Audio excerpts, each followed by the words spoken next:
मेरा नाम नासिर चीमा है और मैं तकरीबन मुझे 20-30 साल हो गया इस प्रॉब्लम में। मेरे हर्निएशन ऑफ डिस्क जो है वो डिस्कवर हुई थी, तो काफ़ी मुझे ज़्यादा मैं मूव नहीं कर रहा था। मेरी एक जो ये राइट साइड की दाएं टांग है, इसके ऊपर काफ़ी मतलब कि दर्द रहता था और मैं इसको बचाने के लिए दूसरे ऊपर लिंप करके चलता था और इस तरह से मेरी मूवमेंट सारी जो है बड़ी अजीब सी हो गई थी। जो ज़्यादा उनको मसला था कि चलने के दौरान उनको लगता था कि जैसे उनका बैलेंस जो है ना वो ठीक नहीं पड़ रहा और उनको कॉन्फिडेंस नहीं था कि वो सही चल सकते हैं और गिरने का डर रहता था उनको, बल्कि वो कहते थे कि मैं बार बार गिरता बहुत ज़्यादा हूँ। फिर मेरे नेक में भी पेन शुरू हो गया था काफ़ी इसके, और पूरी ये पीछे जो रीढ़ की हड्डी सारा तकरीबन बैक में रहता था, नीचे तो खैर था ही था ना।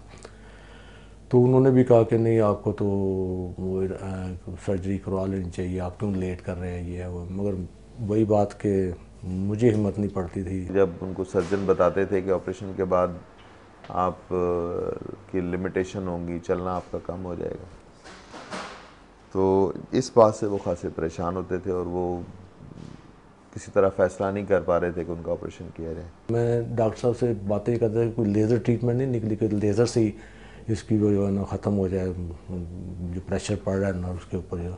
तो वो कहते थे अनफॉर्चुनेटली ऐसा कोई इलाज नहीं दरियाफ्त हुआ। जब मैंने उनको इन्वेस्टिगेट किया तो असल में उनको मल्टी लेवल पे डिस्क का प्रॉब्लम था, नेक में भी और कमर के मोरों में भी। उन्होंने कहा कि आपके तो काफ़ी एडवांस स्टेज है, और डॉक्टर अफजल साहब ने कहा कि if there is a treatment, this is the treatment. मैंने कहा जी बस मुझे तो खुद करें। और जब मैंने इलाज शुरू किया तो मैंने उनको यही बताया कि आपको थोड़ा सा एग्रेसिव ट्रीटमेंट दूंगा, लेकिन मुझे उम्मीद है कि आपको इलाज में टाइम ज़्यादा लगेगा और काफ़ी देर में आप इसको रिस्पॉन्ड करेंगे।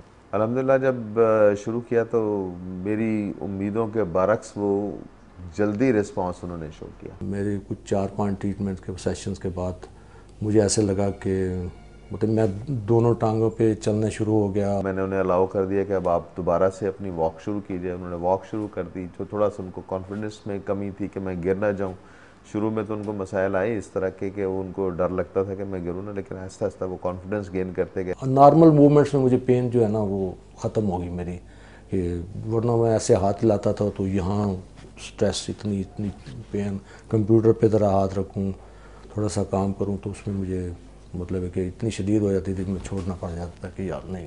तो अब मैं नॉर्मल चलता हूँ, नॉर्मल उठता बैठता हूँ। और बल्कि आज ही जो मेरी उनसे बात हुई तो मुझे बता रहे थे कि वो अब 1 घंटा वॉक करते हैं। थोड़ी सी उनको वॉक के बाद उनको दिक्कत होती है और ये मेरा ख्याल 1.5 महीने के अंदर अंदर उनकी ये सारी प्रोग्रेस है। और सबसे जो अच्छी बात इस इलाज में है वो ये है कि इस तमाम इलाज के दौरान उनको कोई बेड रेस्ट नहीं था, कोई उनकी एक्टिविटीज़ पे कोई बहुत ज़्यादा रिस्ट्रिक्शंस नहीं थी और तमाम पेनलेस तरीके से उनका ट्रीटमेंट हुआ और वो माशाल्लाह काफ़ी उन्होंने बेहतरी दिखाई है। मेरा जितने भी पेशेंट्स हैं बैकबोन के लिए और जिनको नेक में शदीद पेन होती हैं, उनको मेरा यही मशवरा है कि जैसे ही उनको फीलिंग हो ना तो वेट ना करें। मेरा ख्याल है उनको जितनी जल्दी वो केकेटी की तरफ रुजू करेंगे, क्योंकि इसमें आपको कोई यानी सर्जरी की कोई बातरेशन नहीं होगी, और जितनी जल्दी आएंगे उतनी जल्दी आप ठीक हो जाएंगे।